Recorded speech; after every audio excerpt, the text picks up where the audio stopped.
ভাই বলেছিলাম তো, এত অস্থির হবার কিছু নেই, এত হতাশ হবার কিছু নেই, এত হায় হায় করার কিছু নেই, সব গেল বলে মাথা চাপড়ানোরও কিছু নেই। কেননা এটা টেস্ট ক্রিকেট। ক্রিকেটারদের স্কিল এবং মানসিকতা টেস্ট এই ফরম্যাটটা নেয়। মিরপুর টেস্টের দ্বিতীয় দিনে পাকিস্তান বাংলাদেশের বিপক্ষে একটা স্ট্রং কামব্যাক করেছে, কিন্তু বাংলাদেশের এই দলটার সামর্থ্য আছে আবারও ম্যাচের নিয়ন্ত্রণ নিজেদের হাতে নিয়ে নেওয়ার। তৃতীয় দিনে আমরা কি সেটাই দেখলাম না। দ্বিতীয় দিন শেষে পাকিস্তান যে অবস্থানে ছিল, অনেকেই তো ভেবেছিলেন, বলেছিলেন, মনে করেছিলেন প্রথম ইনিংসে পাকিস্তান লিড নিবেই নিবে। সেই লিডটা 100 রান, 150 রান, 200 রান, 250 রানেরও হয়ে যেতে পারে। হয়নি, হয়নি রে ভাই। বাংলাদেশ বরং প্রথম ইনিংসে লিড নিয়েছে 27 রানের। আমি তো বলবো এই লিডটা খুব সহজেই অন্তত পক্ষে 100 রানের হতে পারত, 127 রানেরও হতে পারত। ওই যে হয়নি, সেইটাই বাংলাদেশের এই মিরপুর টেস্টের তৃতীয় দিনের সবচেয়ে বড় হতাশা, আক্ষেপ, হাহাকারের জায়গা। তারপরও আমি বলবো যে ম্যাচে এখন একটা দুর্দান্ত সাম্যাবস্থা রয়েছে এবং সত্যি সত্যি এখনও আমি ম্যাচের এই অবস্থাতে 3 দিন পরেও বাংলাদেশকে এগিয়েই রাখছি। কেন এগিয়ে রাখছি এবং এই তৃতীয় দিনের মোমেন্ট অফ দ্য ডে কোনটা তা নিয়েই আলোচনাটা করছি। মোমেন্ট অফ দ্য ডেটা বোধহয় সবাই একমতই হবেন। দেখেন, দিনের খেলার শুরুর ভাগে বাংলাদেশ একটা পর্যায়ে 20 রানে পাকিস্তানের 4 উইকেট তুলে নিয়েছি আমরা, এবং দিনের খেলার শেষ ভাগে 37 রানে 5 উইকেট তুলে নিয়েছি। পাকিস্তানের হাতে যে 9টা উইকেট ছিল, সেই 9টা উইকেট আমরা 2টা ফেজে 20 রান যোগ 37 রান 57 রানেই 9 উইকেট তুলে নিয়েছি। প্রবলেম হচ্ছে এই 4 উইকেটের পরে 5 উইকেটের আগের মাঝখানের যে পার্টনারশিপ, সেই পার্টনারশিপটাতে 119 রান হয়ে গেছে মোহাম্মদ রিজন এবং সালমান আলী আগার। অথচ এই 119 রানের পার্টনারশিপটা আসলে হতে পারত 0 রানের। আক্ষেপের জায়গাটা তো সেখানটাতেই। আগের দিন 1 উইকেটে 179 রান নিয়ে পাকিস্তান ছিল স্কোরটা। খেলা শুরু করেছে বাংলাদেশের 413 রানের জবাবে। তাদের ওই 2 যে ডেবুটেন্ট রয়েছেন আজান, আওয়াজ এবং আবদুল্লাহ ফাজাল, তাদের পার্টনারশিপটা 100 রান পেরিয়ে গিয়েছিল।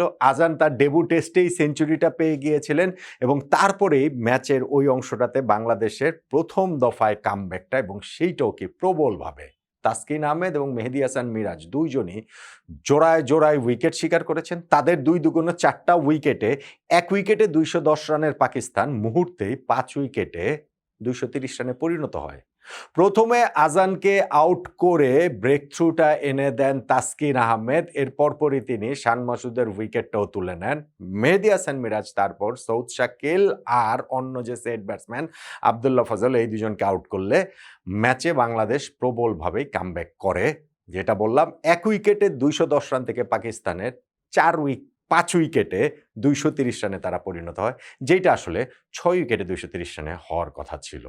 মানে ইনফ্যাক্ট হয়েই তো গিয়েছিল, কেননা তাসকিন আহমেদের বলটা দুর্দান্ত, ওই ডেলিভারিটাতে ব্যাটের আউটসাইড এজ হয়ে যায় সালমান আলী আগার। কিপার লিটন দাস সেটা আরাম করেই গ্লাভসে জমান এবং পুরো বাংলাদেশ দল উল্লাসে মেতে ওঠে। কিন্তু মুহূর্তেই আসলে সাইরেন বেজে ওঠে এই শেরেবাংলা জাতীয় ক্রিকেট স্টেডিয়ামের ওই সাউন্ড সিস্টেমটাতে, অর্থাৎ তাসকিন বোলিং করার সময় ওভারস্টেপিং করেছেন, তার নো বল হয়েছে। ওই যে নো বলে বেঁচে গেলেন সালমান আলী আগা, তিনি তখন 0 রানে, এবং পাকিস্তানের কি ভয়াবহ বিপর্যয়ের মধ্যে তাদের আমরা ঠেলে দিয়েছিলাম, আরও বিপর্যয়ে ঠেলে দিতে পারতাম। ওই একটুখানি ভাগ্যের সহায়তা পাকিস্তান পেয়েছে, আমাদের একটুখানি দুর্ভাগ্য। ঠিক আছে, ভাগ্য দুর্ভাগ্য এটা তো স্কিলেরও ব্যাপার। আপনি নো বলটা মানে কতটা কখন করছেন না, কত কম করতে পারেন। সো ওই ওই জায়গাটা তো আমাদের একটু মানে তাসকিনের একটু পুওর এক্সিকিউশন হয়েছে, সেটা বলতে পারি, কিন্তু দুর্ভাগ্যের জায়গাটাই আমার কাছে মনে হয় বেশি। এবং এই যে সুযোগটা পেলেন সালমান আলী আগা, মোহাম্মদ রিজনের সঙ্গে পার্টনারশিপটাতে 119 রান এনে দিলেন, এবং সেইখানটাতে তো একসময় বাংলাদেশকে হতাশই মনে হচ্ছিল। যেটা হলো, তাইজুল ইসলামকে একটা বিগ শট খেলার চেষ্টায় মোহাম্মদ রিজওয়ান 50 বেরোনো, তিনি যখন আউট হয়ে যান, ওই ব্রেক থ্রুটা বাংলাদেশের জন্য খুবই গুরুত্বপূর্ণ ছিল। ব্রেক থ্রুটা আমরা পেয়ে গেলাম। তারপরে হচ্ছে গিয়ে মিরপুর স্টেডিয়ামে ঝুমঝুমিয়ে বৃষ্টি নামলো, এমন বৃষ্টি যে আজকে আর খেলা শুরু করা যাবে না, ওইখানে টি ব্রেক দিয়ে দিলে তো ওই আজকে আর খেলা শুরু করা যাবে বলে মনে হয়নি। কিন্তু মিরপুরের ড্রেনেজ সিস্টেম আসলে ট্রিমেন্ডাস, অসাধারণ, এবং সত্যি সত্যি আমরা খেলা শুরু করতে পারলাম। খেলা শুরু করার পর খুব বেশি সময় খেলা হয়নি, কিন্তু সেইটা পাকিস্তানের শেষ 4টা উইকেট তুলে নেওয়ার জন্য যথেষ্ট। আমরা ওদেরকে অল আউট করে দিতে পেরেছি। আবার খেলা শুরু হওয়ার পর সালমান আলী আগা 50 বেরোনো, তার উইকেটটা তুলে নিলেন নাহিদ রানা, উইকেটের পেছনে ক্যাচ দিয়েছেন। এবং নাহিদ রানার এই টেস্টটা কিন্তু খুব ভালো কাটেনি। 21 ওভার বোলিং করে কত 104 রান দিয়েছেন মনে হয়, মানে হচ্ছে গিয়ে ওভার প্রতি 5 রান করে তিনি দিয়ে দিয়েছেন প্রায়। কিন্তু এই গুরুত্বপূর্ণ ব্রেক থ্রুটা এনে দিয়েছেন। তারপরে মিরাজ পরপর 2টা উইকেট তুলে পেস বোলারদের সহায়ক উইকেটে 5 উইকেট নিয়ে নিলেন স্পিনার হিসাবে মেহেদী হাসান মিরাজ। ট্রিমেন্ডাস তার বোলিং এফোর্টটা ছিল। এবং তাইজুল লাস্ট উইকেটটা যখন তুলে নেন, পাকিস্তান 386 রানে অল আউট হয়ে যায়। বাংলাদেশ এই জায়গাটাতে 27 রানের লিডটা পেয়ে যায়। তারপরে আমরা অল্প একটুই খেলতে পেরেছি। কি বলা চলে, আলোক স্বল্পতায় খেলা যখন বন্ধ হয়ে যায়, বাংলাদেশ বিনা উইকেটে 7 রান, 27 রানের সঙ্গে এই 7 রানের লিড, 34 রানে বাংলাদেশ এই টেস্ট ম্যাচটাতে এই মুহূর্তে এগিয়ে রয়েছে। তাহলে আজকের যে এই মিরপুর টেস্টের 3য় দিনের খেলাটা হলো, সেইখানটাতে মোমেন্ট অফ দ্য ডে কোনটাকে আসলে বলবো? অবভিয়াসলি ওই 2টা মোমেন্টে খুব গুরুত্বপূর্ণ ছিল। যে পাকিস্তানের সেকেন্ড উইকেট পার্টনারশিপটাও ফার্স্ট উইকেটের মতো 100 রান প্লাস হয়ে গেল, ডেবুটেন্ট 2 জনের, এবং এক ডেবুটেন্ট সেঞ্চুরি করে ফেললেন। সেইখান থেকে যে ব্রেক থ্রুটা ওই এনে দিলেন তাসকিন আহমেদ, এবং সেই ব্রেক থ্রুর সূত্রে 20 রানে পাকিস্তান যে 4 উইকেট হারিয়ে ফেললো, ওই অংশটা অবশ্যই মোমেন্ট অফ দ্য ডে হওয়ার দাবিদার।